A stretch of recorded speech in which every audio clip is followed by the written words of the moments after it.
Okay, so today's story time doesn't contain anything dramatic or insane, but it does kinda stray away from the average school day or weekend I've been living in for the past few months. Yesterday, I went with my class on a field trip to the University of the state which I currently live in and go to school at. So today, since I feel like telling a story, but really don't have anything good to tell, I'm gonna just talk about what happened on that field trip. By the way, my name is Blakey Boy, and welcome to my channel, YGSL. You probably already know that, but I'm trying to make myself a habit for introducing myself for any newcomer who isn't quite familiar with me. You know what I mean? Okay, getting into this. So after a small half hour at my small cozy high school, me and my entire grade pack ourselves evenly among a few buses and hit the road. It was about an hour drive to get from A to B, which wasn't too bad because it gave me some time to edit my last video, the Q&A part 2. The entire bus ride I went back and forth between listening to music while looking out the window and editing. I usually edit a lot of my audio on the bus to and from school. It saves time and also sometimes keeps me awake. But after that jaw-dropping bus ride, we finally make it to the University of...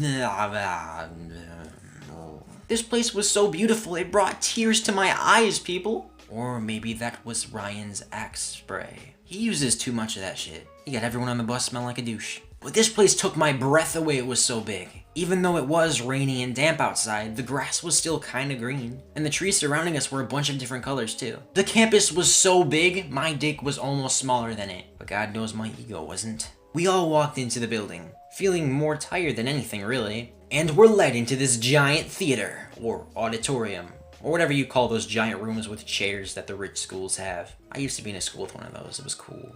I mean, I hated the school, but, you know, it had nice places. It looked nice. It looked nice, okay? I took a seat and sat down on my phone for what felt like hours, waiting for something to happen or for somebody to say something at least. Maybe a fight could break out. I mean, who knows? Something's gotta happen, man. Turns out it was actually a delay. There were actually 2 other schools doing the field trip with us, and one of the school's buses were late or something. I don't know. But later on, in came a bunch of unfamiliar faces, all looking just enthusiastic about being here. Corny bastards. School rivalry. You're an ass if you don't go to the same school as I go to. And unless you're subscribed to me, then hey man, you're my friend. It's great. You could be a child rapist. You subscribe to my channel, you all good, man. Once everyone was seated, this giant bearded guy comes on stage with a mic and welcomes us to the University of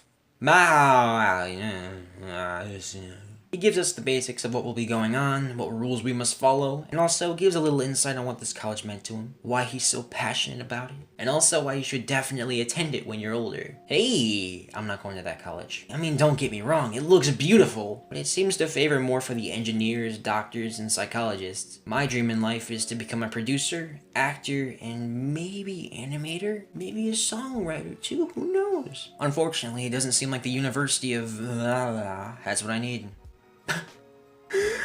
I really love their dorms though. But after the bearded dude was done talking, he handed the mic to a guy who looked like the Monopoly dude leaped from his own game. It's like he mixed Jumanji with finances. He was even wearing a tux with a bow tie. This guy was pimping, man. Walking on stage all pimp like that, like he's getting married to the school. He gets the mic and starts trying to hype people up, like that Bitcoin guy. Well, no, not that extreme. And I kid you not, this very moment made me the proudest of my own school that I ever thought possible.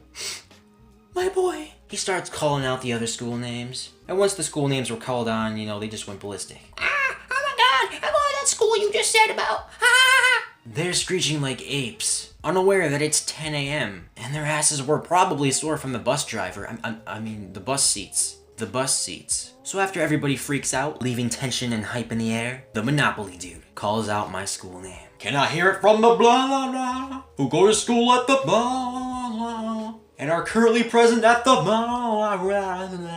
Everybody from my school just depressingly raised their hand and groaned.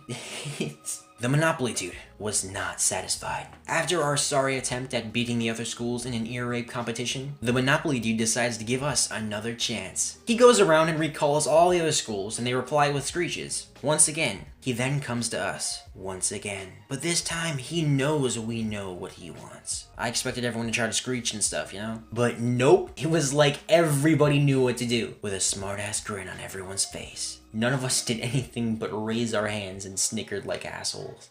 Dude, that was the highlight of the entire trip for me.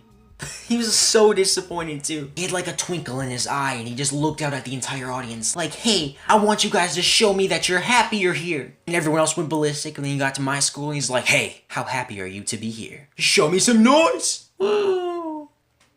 That's great, man. He instantly lost the twinkle in his eye. From there, we were told about what we had to do and where we had to go. Everything was clearly set, and we began our field trip for reals. Whoa, I already reached the 5-minute mark? You know what that means. A 2-parter. I honestly didn't expect I'd have this much story to cover. I'm actually pretty glad now that I went on that trip last minute. I could have just stayed in the cafeteria all day and played on my computer. Yes, I am aware that nothing really happened yet. But don't worry, some of the more, I wouldn't say interesting, eventful stuff will be covered in tomorrow's part. This is just a little taste to see if you're interested, I guess. But I gotta go. So to all of you people watching, good morning, and in case I don't see you, good afternoon, good evening, and good night. That was a Truman Show reference. Jim Carrey is the best actor to live on this planet Earth. Jim Carrey is my biological father. Okay, not really my biological father, was a deadbeat, but if Jim Carrey was my biological father and it turned out that he actually ditched me all this time, I would forgive him instantly. Hell yeah, Jim Carrey.